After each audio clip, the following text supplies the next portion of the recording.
Bonjour, c'est Ursule encore. On est le 15 octobre 2022. Alors je viens sur la trompette aujourd'hui encore et je viens proclamer le retour de notre Seigneur Jésus-Christ. Soyons tous bénis et que sa joie soit notre force en ce jour. Alors, ta parole, l'évidence de qui tu es. Amen. Ouais, on se reconnaît ou bien on se définit par nos paroles. Alors, comment réagissons-nous? Que faisons-nous? Que disons-nous? Amen. Tout ça révèle qui nous sommes. On peut ne pas parler, mais notre réaction par rapport à une parole qui sort témoigne de qui nous sommes. Suppose que quelqu'un donne une injure à une autre et tu applaudis, ça veut tout dire. Tu n'as pas donné l'injure, mais c'est quelqu'un d'autre qui l'a donné, mais tu as applaudi. Alors, voilà qui tu es. Il est donc très important de se comporter de manière à ce que ce qu'il y a dans notre cœur puisse se refléter de l'extérieur. La Bible dit que de l'abondance du cœur, la bouche parle. Ça veut dire quoi? Ça veut dire que ton cœur jamais ne trahira qui tu es. Ton cœur révèle pleinement qui tu es. Mais maintenant, qu'est-ce qu'il y a dedans? Ce qu'il y a dedans, tu as beau chercher à le cacher, ça va sortir. Ce qu'il y a dedans, tu as beau dire, tu as beau jouer le comédien, ça va sortir. Parce que si tu ne parles pas, si tu ne dis pas vraiment qui tu es, parce que tu fais des efforts pour mettre une fermeture à ta bouche, les gens avec qui tu marches révèlent qui tu es. Si tu dis que tu es quelqu'un qui marche dans la vérité, dans la lumière, si tes amis sont des faux, tu es faux. C'est pourquoi tu marches avec eux. Désolé que je te le dise. Si tu dis que tu es un enfant de Dieu et que tu passes ta vie à manger avec les menteurs, les voleurs, les adultères, tu l'es. Désolé pour toi. Tu l'es et très bien. Alors, si tu ne veux pas que ce soit ça, ta qualification, le reflet, ou bien ce qui paraît, te concernant, hein, il est important que tu changes tes amis ou bien tes fréquentations.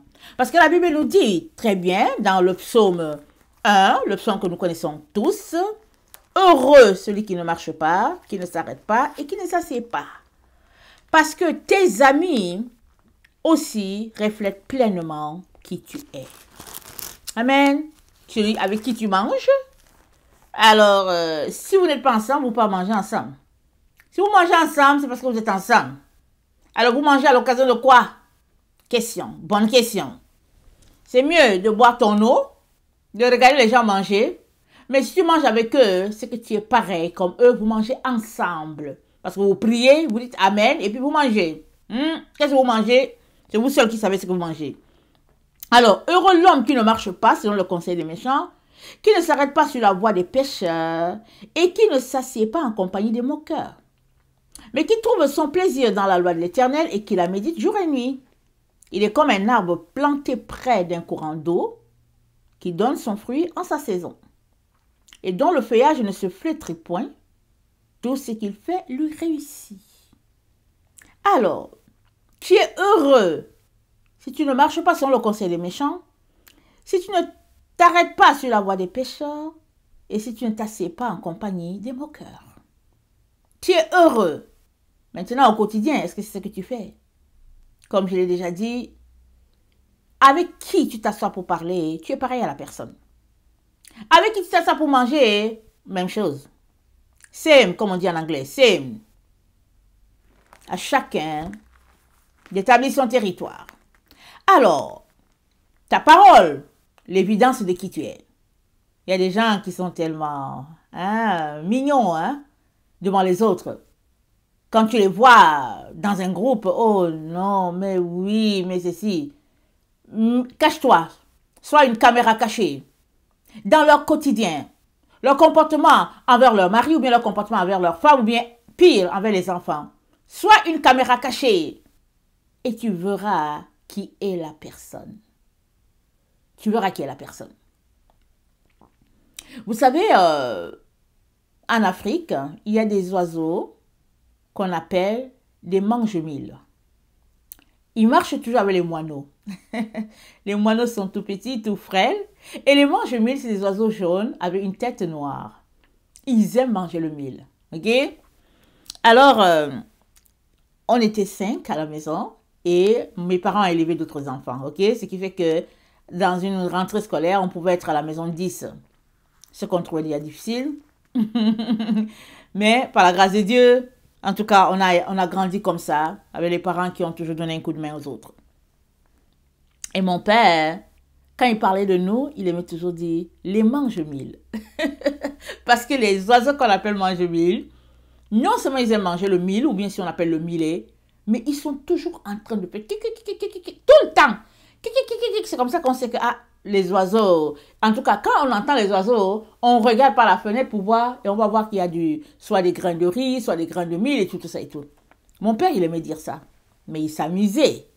Il aimait se dire que, mais les mange-mille, mais les mange-mille et les mange-mille. Il y a toujours qui disait ça. Mais nous, on n'aimait pas ça. Okay? On avait horreur que quand ils parlent de nous, ils disent mange-mille. Mais on savait comment lui dire. Dès qu'il commençait, il dit, les mange-mille. Vous savez quoi? Dieu a agi.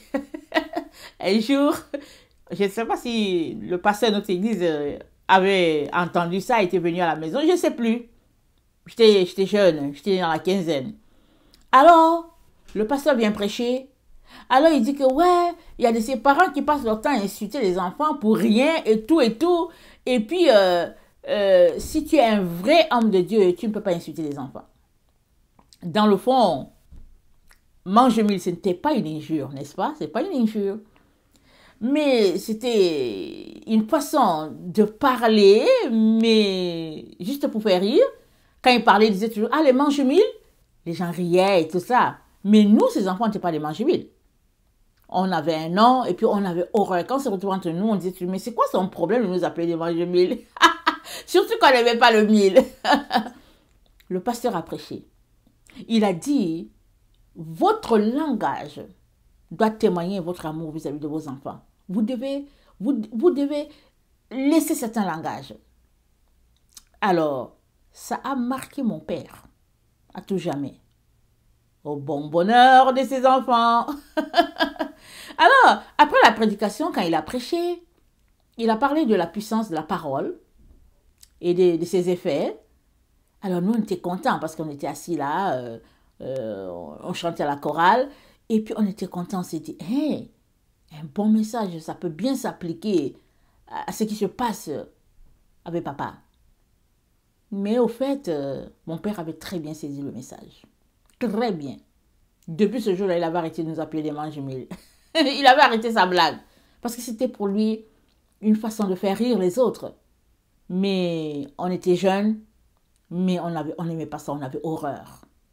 Et Dieu a agi. Il a carrément changé son langage parce que ce qu'il était, il n'était pas un bourreau.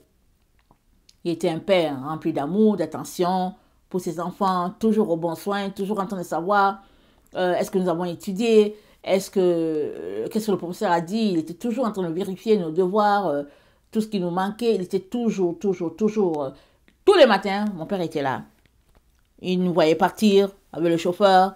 Et puis, avant de retourner s'apprêter, il nous disait toujours au revoir. Il était toujours là, vraiment un bon père qui s'occupait de ses enfants comme un bon père se doit. Seule chose, il aimait s'amuser et nous appeler mange-mille. Dieu a réglé ce problème-là. Amen. Alors, je viens de dire ça, pourquoi? Parce que souvent, en tant que parent, il y a des choses qu'on dit. Pour nous, c'est drôle. On le dit comme ça. C'est drôle. Ou bien, pour passer à l'exagération, il y a certains parents qui passent leur temps à insulter leurs enfants, leurs femmes. Mais tu ne peux pas être un enfant de Dieu et en même temps refléter par ton langage que tu es un enfant de Satan. Ce n'est pas possible. Soit tu es un enfant de Dieu, soit tu es un enfant de Satan. Amen. Et un enfant de Dieu, ou bien une famille où Dieu règne, c'est l'amour qui règne dedans. Et quand l'amour règne à tous les niveaux. Au niveau du langage, au niveau de la table à manger. L'amour règne partout dans une maison là où il y a Dieu. Amen. Si ça manque, Si l'amour pour une famille, c'est juste quand ils voient les gens et qu'ils sont une bonne famille, et qu'à l'intérieur, c'est, comment on appelle ça, c'est un marché, ou comment je peux dire ça, à l'intérieur, c'est un terrain de boxe, je ne sais pas comment je peux l'expliquer, si c'est ça qui règne chez toi, il y a un problème. Il y a un problème. Parce que l'enfant de Dieu reflète qui il est devant, dehors, dedans, non, devant, derrière, dedans, dehors, en haut, en bas. L'enfant de Dieu reflète qui il est par son langage. Amen. Alors, Luc 6, le verset 4, Luc 6, le verset 44, pardon, nous dit ceci. Luc 6, le verset 44. Car chaque arbre se connaît à son fruit. On ne cueille pas des figues sur des épines, et l'on ne vendange pas les raisins sur des ronces. L'homme bon tire de bonnes choses du bon trésor de son cœur, et le méchant tire de mauvaises choses de son mauvais trésor. Le mauvais trésor, car c'est de l'abondance du cœur que la bouche parle. Alors, l'homme bon tire des bonnes choses du bon trésor de son cœur. Waouh! Du bon trésor de son cœur. Et l'homme méchant tire des mauvaises choses de son mauvais trésor. Alors, s'il est méchant, c'est parce que son trésor est mauvais.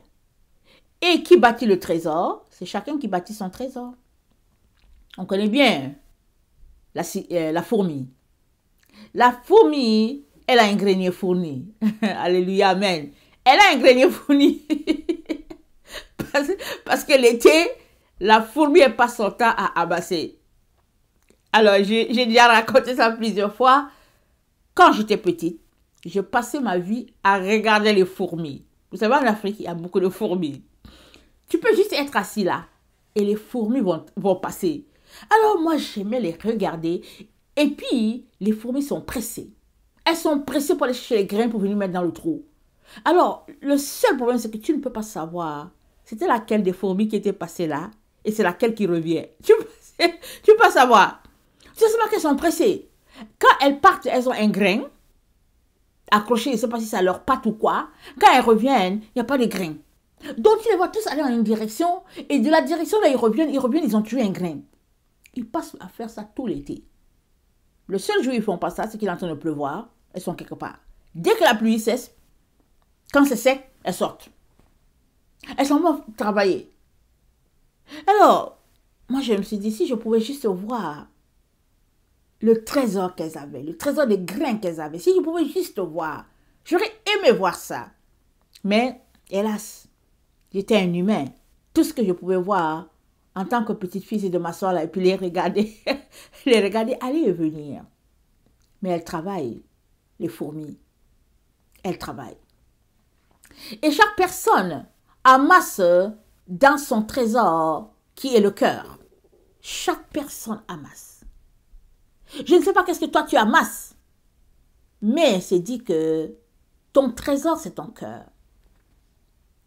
Et si personne ne sait ce que tu amasses, le jour que tu ouvres la bouche, on sait ce que tu as amassé. Alors si tu ouvres la bouche pour débiter des mensonges, des moqueries, et puis des choses qui n'ont pas de sens, on sait ce qu'il y a dans ton trésor. Malheureusement, as-tu les yeux pour voir ce qui sort du trésor de l'autre? C'est là le problème. Beaucoup d'enfants de Dieu n'ont plus les yeux. Ils n'arrivent plus à voir si le trésor qui sort de l'autre c'est bon ou c'est mauvais. Ils n'arrivent plus à voir. Ils vont juste dire que ouais, c'est un député. Que ouais, c'est un député. Je suis ami à un député. Mon ami, c'est le député. Mon voisin, c'est le ministre des Finances.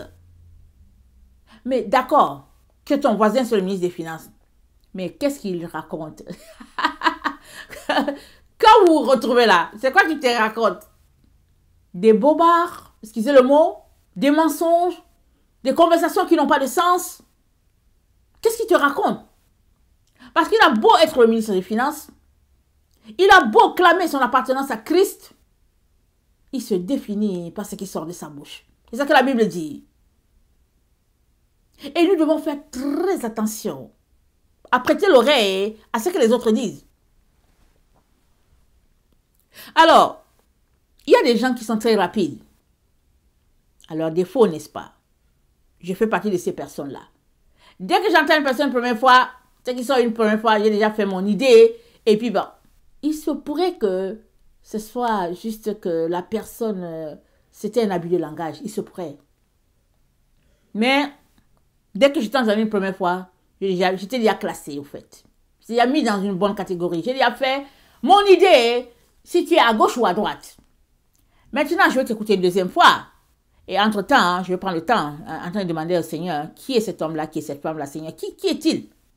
Parce que c'est très important pour moi de savoir avec qui je parle, avec qui je mange, avec qui qu'est-ce que j'écoute.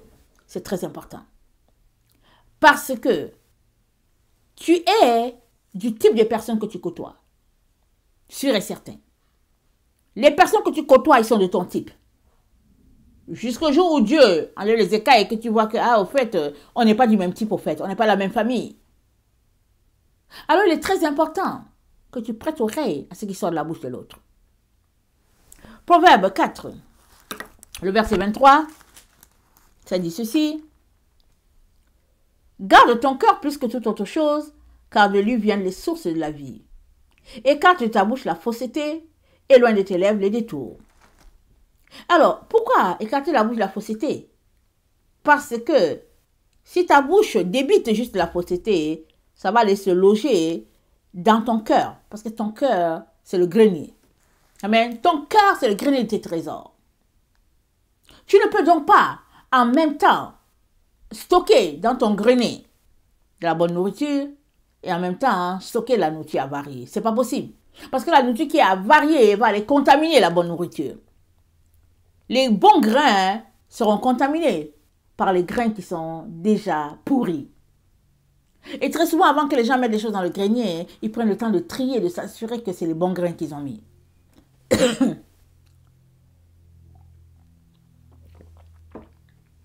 Quand j'étais petite, les quelques fois où je suis allée au village, je voyais mes différentes grandes-mères passer le temps à vanner, à trier, avant d'aller mettre la chose dans le grenier. Amen. Ils étaient sûrs que la récolte qui était là, c'était au moins une récolte d'1 an. Alors, pour une récolte d'1 an, tu t'assures que tu as les bons grains pour que tu puisses toujours avoir à manger. Que tu ne te réveilles pas un matin avec des surprises dans ton grenier. Surtout que ce n'est pas tous les jours que tu y vas. Tu montes dans le grenier parce que le grenier, il faut monter. Il faut prendre, en tout cas, un escabeau, peu importe du type qu'il est, pour entrer dans le grenier. Alors, on fait très attention à ce temps-là.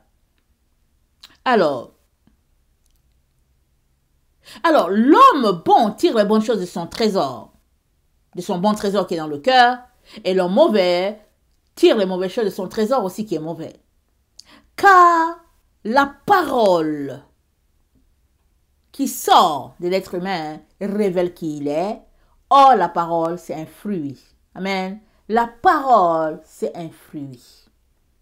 C'est un fruit. Matthieu 12, le verset 35.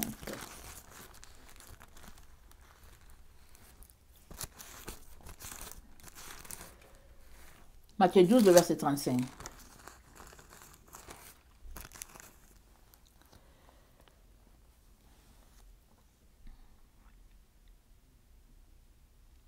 L'homme bon tire les bonnes choses de son bon trésor, et l'homme méchant tire les mauvaises choses de son mauvais trésor. Je vous l'ai dit au jour du jugement, les hommes rendront compte de toute parole vaine qu'ils auront proférée. Car par tes paroles tu seras jugé, car par tes paroles tu seras justifié, et par tes paroles tu seras condamné. What? Par nos paroles nous serons justifiés, par nos paroles nous serons condamnés. Mais c'est bien grave. Ce n'est pas nos actions qui nous condamnent. Écoutez bien. Est-ce nos actions qui nous condamnent?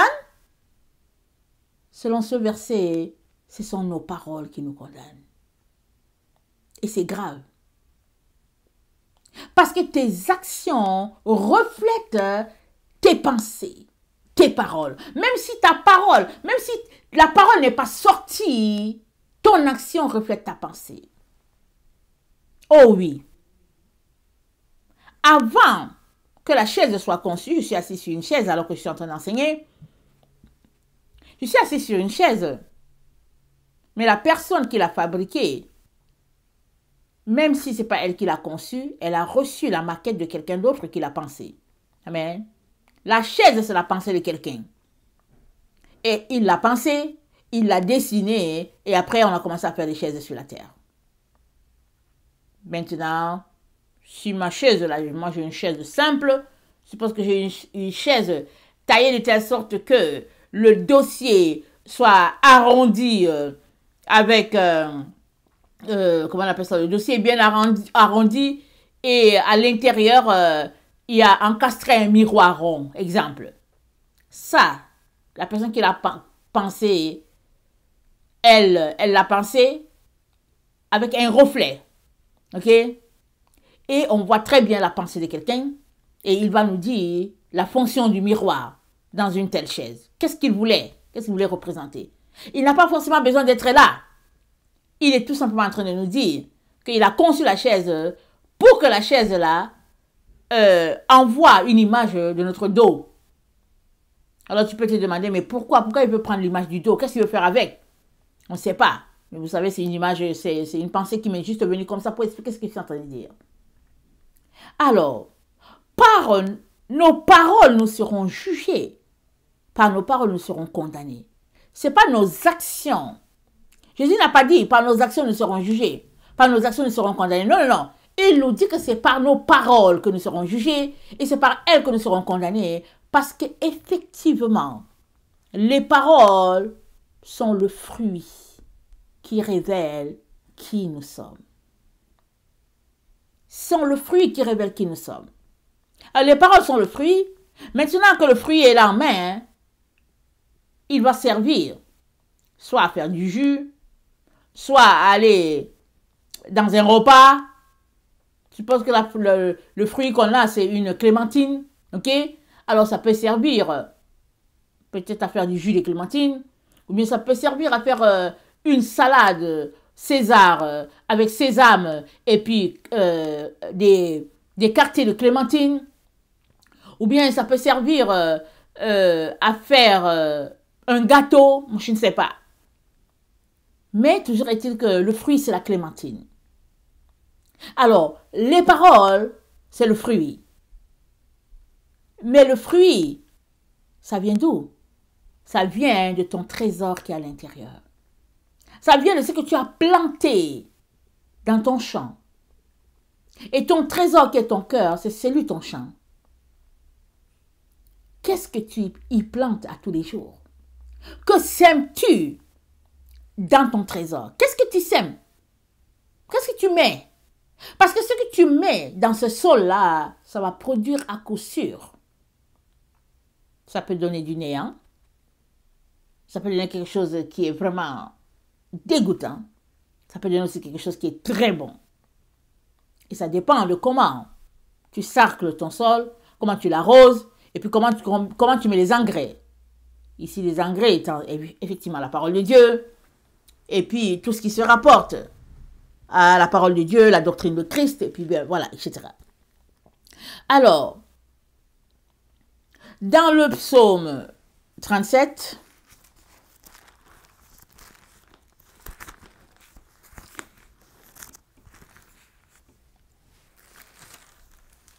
le verset 30,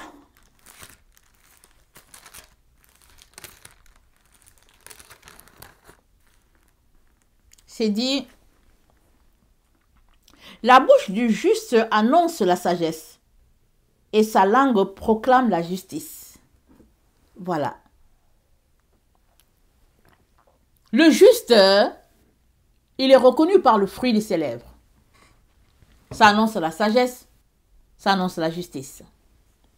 Ça ne peut pas être autrement. Le psaume 12, Le verset 2. Sauve, Éternel, car les hommes pieux s'en vont, les fidèles disparaissent parmi les fils de l'homme. On se dit des faussetés les uns aux autres, on a sur les lèvres des choses flatteuses.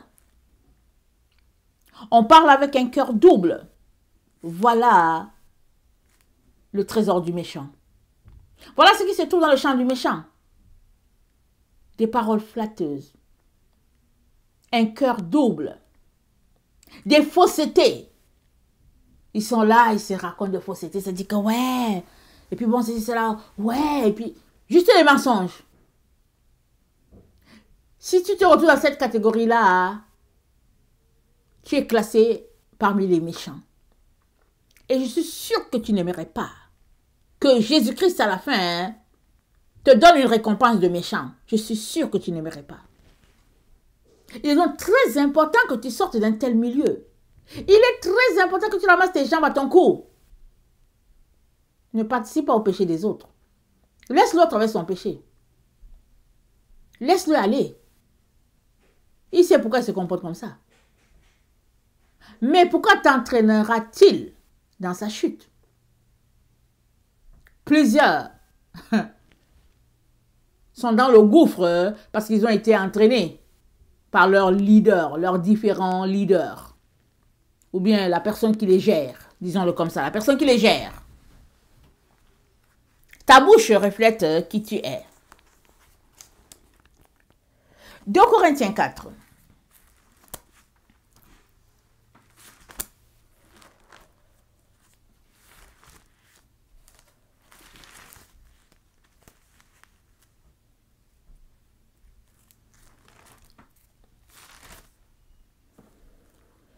Le verset 6. Car Dieu, qui a dit la lumière brillera au sein des ténèbres, a fait briller la lumière dans nos cœurs, pour faire resplendir la connaissance de la gloire de Dieu sur la face de Christ. Dieu a fait briller la lumière dans nos cœurs. Amen. C'est un fait. C'est une vérité. La lumière de Dieu est dans ton cœur. Comment y a-t-il aussi des mauvais trésors? Comment est-ce possible? C'est possible parce que tu travailles à ne pas exposer la lumière que Jésus-Christ a mise dans ton cœur, mais tu travailles à planter des mauvaises semences. Parce que Jésus-Christ a déjà mis dans ton cœur de la lumière. Et cette lumière-là reflète la face du Christ. Il te reste à toi et à moi d'exposer cette lumière qui est dans notre cœur. Il nous revient tout simplement à présenter au monde cette lumière qui est dans notre cœur. Pas notre habillement, pas notre langage, pas ce que nous mangeons, pas ce que nous faisons. Alors que nous sommes en train de marcher selon les recommandations du Père, nous sommes en train d'exposer cette lumière-là au monde entier. Par contre, si nous choisissons plutôt d'enfuir cette lumière et de développer des fruits, des mauvais fruits, alors la Bible nous dit, nous serons jugés un jour par nos paroles. Et elles nous affranchiront ou bien elles nous condamneront. Pourquoi? Parce que dans notre cœur, en premier, a priori, Dieu a d'abord mis sa lumière. C'est ça qu'il a mis. Et nous avons pour charge de développer cette lumière, comme dit tantôt. Colossiens 3, le verset 16.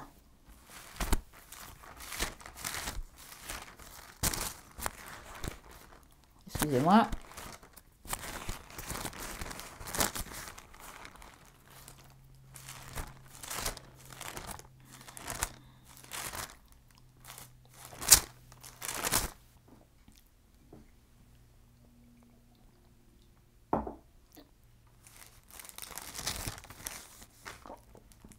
Que la parole de Christ habite parmi vous abondamment. Instruisez-vous et exhortez-vous les uns les autres en toute sagesse, par des psaumes, par des hymnes, par des cantiques spirituels chantant à Dieu dans nos cœurs sous l'inspiration de la grâce. Et quoi que vous fassiez en parole, en œuvre, faites tout au nom du Seigneur Jésus, en rendant par lui des actions de grâce à Dieu le Père. Quoi que nous fassions, faisons tout au nom du Seigneur. Et nous exhortons par des psaumes, des hymnes, des cantiques spirituels. Voilà comment nous pouvons perpétuer cette lumière-là que Dieu a déjà placée dans nos cœurs. On vient de lire dans 2 Corinthiens 4, le verset 6 à 7, que Jésus-Christ a placé la lumière dans nos cœurs. Et nous sommes en train de lire dans Colossiens 3, le verset 16, que il est important que la parole de Dieu puisse habiter en nous. Et Paul nous dit comment. Alors, Colossiens 3, 16, c'est du pratico-pratique à tous les jours pour tout enfant de Dieu qui aimerait que la lumière que Jésus-Christ a placée dans son cœur puisse être le reflet partout où il se trouve. Et c'est la ligne de conduite pour tout enfant de Dieu. Maintenant, à quoi passons-nous notre temps? Vous savez que la génération dans laquelle nous nous trouvons, la génération du 21e siècle, les années 2000, c'est une génération où Satan a mis de côté aussi les gadgets. C'est vrai que l'électronique existe depuis longtemps, c'est vrai que les cellulaires existent depuis longtemps, mais la profusion, c'est vraiment les années 2000. Si bien que on a toujours l'impression qu'on est occupé si on parle à quelqu'un. Il y a des gens qui passent des heures à parler au téléphone. Il y a des gens qui passent des journées à ne pas avoir le temps pour lire leur Bible parce qu'ils sont occupés à parler, ou bien à chatter, ou bien à écouter des émissions sur leur cellulaire, peu importe. Et là aussi, on rendra compte. Parce que l'amour se mesure en temps. Si tu aimes quelqu'un, tu passes du temps avec la personne. C'est comme ça qu'on voit un homme qui aime sa femme, ou vice-versa. Deux personnes qui s'aiment, sont toujours ensemble.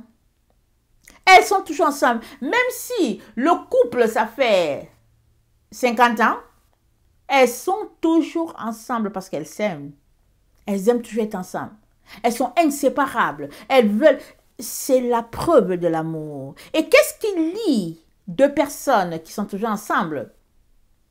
C'est la présence de Dieu. C'est Jésus-Christ lui-même. Puisque Jésus-Christ, c'est la patte dans le mariage. C'est la troisième patte dans le mariage. Amen. Mais si tu es marié et que vous n'êtes pas capable de vous supporter, c'est parce que tout simplement l'amour de Christ n'est pas là. Et maintenant, pourquoi l'amour de Christ n'est pas là? Ça, c'est un autre débat. Ok?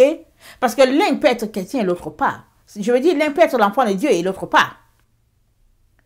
L'un peut jouer sa comédie en disant qu'il est l'enfant de Dieu et l'autre pas. Mais ce qui réunit les enfants de Dieu, c'est cet amour-là qui nous lie l'un à l'autre. La Bible dit qu'il est doux et agréable pour les frères de demeurer ensemble. C'est comme l'huile qui coule de la barbe d'Aaron. C'est comme la rosée de l'Hermon. Parce que les enfants de Dieu, chacun est rempli d'huile. Et là où il y a l'huile, l'huile aime toujours se ramasser de façon homogène là. Amen. On reconnaît l'amour de Dieu en ce sens que on est ensemble dans la présence de Dieu, s'exhortant par des hymnes, des cantiques, s'entretenant par des prophéties, s'encourageant. C'est comme ça qu'on connaît les enfants de Dieu. Mais s'il y a un qui dit qu'il est enfant de Dieu et que tout ce qu'il fait, il est dehors, tout ce qu'il regarde, c'est les émissions obscènes, il y a quelque chose qui ne va pas. Il y a quelque chose qui ne va pas. Mais que l'enfant de Dieu ne se laisse pas entraîner en disant que ouais, on est ensemble. Non, non, non. Si l'autre veut aller à sa chute, laisse-le aller à sa chute. Tu ne peux pas empêcher l'autre d'aller à sa chute. Il y en a qui aiment la noirceur. Il y en a qui aiment les ténèbres, qui aiment les mensonges, qui aiment les situations bizarres. Laissez-les dans leurs histoires. Parce que tu ne peux pas tirer quelqu'un de son trou. Il ne veut pas. Tu ne peux pas. Par contre, tu as la responsabilité de prier pour que Dieu envoie du secours afin que la personne sorte de son trou. Toi-même, tu ne peux pas tendre la perche pour faire sortir la personne. Parce que la personne peut t'attirer et vous allez tomber tous deux dans la perche là-bas. Vous allez tous deux tomber dans le trou, je veux dire. Pourquoi? Parce que la personne ne veut pas. Si la personne veut, elle te dit, tends-moi la perche, je vais sortir, je vais sortir. C'est un autre problème. Elle veut sortir. Mais si elle ne veut pas sortir, ne t'amuse pas à la tirer de force. Laisse-la, elle est confortable. Dans son trou. Elle aime ça. Laisse-la dans le trou. Et prie. Parce que toi, tu vois qu'elle est en danger. Mais elle aime le trou. Alors laisse-la.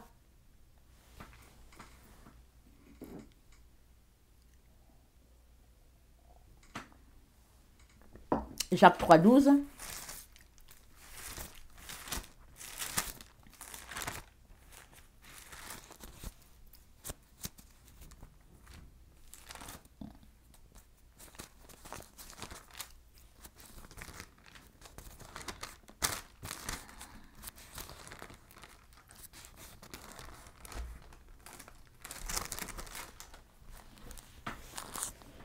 Un figuier, mes frères, peut-il produire des olives ou une vigne des figues? De l'eau salée ne peut pas non plus produire de l'eau douce. Quelle vérité! Un figuier, mes frères, peut-il produire des olives ou une vigne des figues? De l'eau salée ne peut pas non plus produire de l'eau douce. De la même bouche, le verset 10, sortent la bénédiction et la malédiction. Il ne faut pas, mes frères, qu'il en soit ainsi. La source fait-elle jaillir par la même ouverture l'eau douce et l'eau amère? C'est pas possible. Soyons conséquents envers soi-même. Soyons conséquents. Souvent, on essaye de colmater les brèches, on essaye de s'accrocher pour dire, ok, je fais partie de tel groupe, je fais partie de telle association, je fais partie, c'est mon ami, ce sont mes amis. Mais non, mais non, mais non. Mais non. C'est pas possible. D'être en même temps avec les gens qui aiment le faux, alors que toi, tu cherches la vérité. Tu ne peux pas être avec les hypocrites. Parce que Jésus-Christ a dit quoi? Il a dit, prenez garde au levain des pharisiens. Et leur levain, c'était quoi? L'hypocrisie. Il y a des gens qui sont diplômés en hypocrisie. Tu es là, tu parles avec eux. Tu penses que vous êtes ensemble. Mais non, ils ne sont pas avec toi. Ils ne sont pas avec toi. Du tout. Avant que la nuit se couche, ils sont toujours en train de manigancer pour savoir comment ils vont te faire tomber. Mais il faut que tu fuis. Il faut que tu prennes tes distances par rapport à de telles personnes. Parce qu'elles ne t'aiment pas. Tout ce qu'elles veulent, ta chute. Elles sont qui pour toi? Tes ennemis. Ah oui, oui, oui, il faut savoir. Ce sont tes ennemis. Ton ami ne souhaite que ton bonheur. Ton ami pleure pour toi. Ton ami est devant le Père pour intercéder pour toi. Ton ennemi, il rassemble la terre entière pour te faire tomber. Ton ennemi, il rassemble les horizons pour lui raconter des mensonges sur toi. Pour drainer le peuple après toi. C'est ça ton ennemi. Tu ne vas pas rire avec une telle personne. Il ne pas pour dire, ah ouais, et puis bon, voilà. Non, mais non, mais non. Quand tu vois ça, tu dis, ah ok, ok. Je pense que c'était mon ami. Je pensais que c'était ma sœur. Je pensais qu'on travaillait ensemble pour l'œuvre de Dieu. Mais maintenant, je vois que c'est l'agent de Satan. C'est le destructeur. C'est l'ami de Satan. Tu prends tes distances. Et tu t'accroches à ton Jésus. Jésus est le seul que tu ne dois jamais laisser. Jésus est le seul que tu dois aimer au-delà de tout ce qu'on peut imaginer. Jésus, lui, il ne t'abandonnera pas. Jamais il ne te lâchera. Mais la personne qui est autour de toi, ou bien la personne en qui tu as confiance, mais qui est hypocrite envers toi, oh là là, elle est la main de l'ennemi, tout proche de toi. Elle est Satan, tout proche de toi. Tu dois t'en méfier. Tu dois t'en méfier. Pourquoi? Parce qu'il faut que tu arrives à ta ligne d'arrivée. Tu dois arriver à ta ligne d'arrivée. Des telles personnes sur ton chemin, hein, elles veulent te tacler. Elles veulent t'empêcher d'arriver. Mais toi, tu dois arriver. Alors, débrouille-toi. Appelle le Seigneur au secours. Appelle les anges au secours.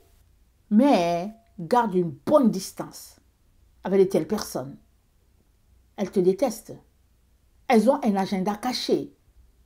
Alors, généralement, hein, c'est déjà difficile de se connaître qui a un agenda caché et qui ne l'a pas. Mais une fois que Dieu te révèle qu'il y a une personne qui a un agenda caché, ne t'amuse pas avec. Alors, le simple fait que le Seigneur te révèle qu'une personne est hypocrite, il vient de te révéler que cette personne a un agenda caché. Sûr et certain. Parce que l'amour ne se cache pas. La lumière ne se cache pas. C'est dit quoi? Une lampe allumée ne peut pas être cachée sous le boisseau. Ça ne se cache pas. Il n'y a que l'hypocrisie qui se cache. Le mensonge se cache. Le faux se cache. Alors, watch out. Watch out. Tu dois arriver. Et tu dois emporter avec toi un bon groupe de personnes devant Dieu. Chacun sur la terre est appelé d'emporter un bon groupe. De telle sorte que quand tu vas venir devant Dieu, tu vas dire, Seigneur, voilà, tu m'as envoyé sur la terre. Voici, je suis venu avec, voici mes amis que j'ai amenés. C'est ça. Je ris parce que dans une maison, là où il y a l'amour, quand les enfants sortent et qu'ils reviennent, ils reviennent avec leurs amis pour manger. Ils mangent la tue de maman. Demain, ils reviennent avec d'autres amis. C'est ça. La maison où il règne l'amour. Ils sont là ensemble et puis ils te disent, ah mais viens, allons-y à la maison. Allons-y, allons-y. Le temps que la mère se régale, elle pense qu'il y a 5 enfants qui vont rentrer, mais ils rentrent, ils sont à 15. Il faut qu'elle se débrouille pour donner à manger à tout le monde. Et pourquoi est-ce qu'un enfant va sortir de la maison et puis revenir avec 3 autres? C'est parce qu'il sait que dans la maison, il y aura la nourriture pour tout le monde. Dans la maison, il règne l'amour. Alors, tu ne peux pas être dans une maison où c'est prétendu régner l'amour alors que ton ennemi est juste là.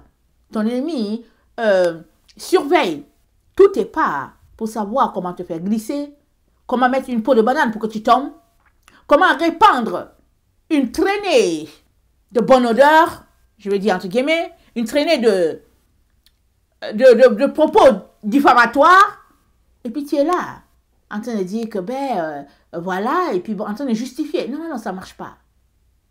Alors, si Dieu te révèle de l'hypocrisie autour de toi, il est en train de te dire, prends garde. Prends garde. Et réorganise tes stratégies pour pouvoir arriver devant le trône. Amen. Que le Seigneur bénisse sa parole. Je vous aime beaucoup et Dieu davantage. Maranatha, Jésus revient. Amen et alléluia. Soyez bénis.